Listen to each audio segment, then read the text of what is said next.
¿Quién me sabe decir? Sin decírmelo en castellano, solo escribiéndolo. Lo pillé una sierpe.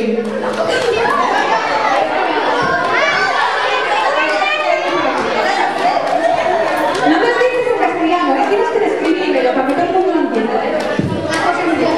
Una cosa que puede volar, bien, vamos bien. ¿Qué más podemos decir? Es un reptil. Que es un reptil. Yo también un reptil, pero referimos a una cosa así que puede volar. Que se llama conmigo. Muy bien, tiene un filo, un cuchillo. Tiene muchos colores. Y por ejemplo, ¿dónde se puede volar la sierpe? Y por ejemplo, ¿dónde diríais para ir a volar una sierpe? A un prado, a la playa, muy bien. Venga. Creo que me hicisteis una sierpe aquí, ¿no?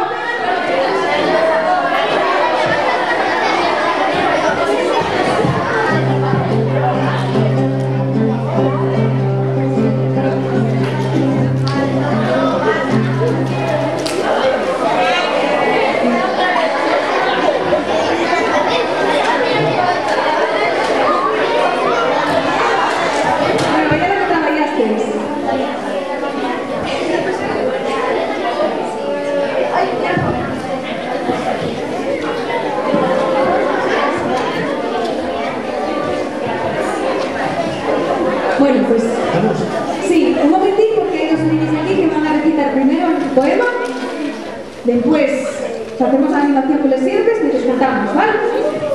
¿Quién es la madre?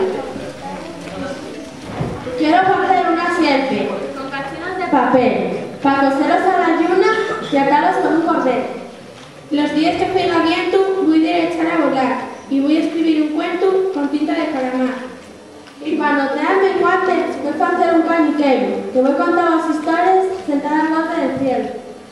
La sierpe lluna, la lluna sierpe, con papelinos azul y verde, color de cielo, color de mar, coloradinos como el coral, color amarillo como un limón y cachetinos de girasol. La luna sierpe, la sierpe lluna, blanca redonda, color de espuma. Muy bien.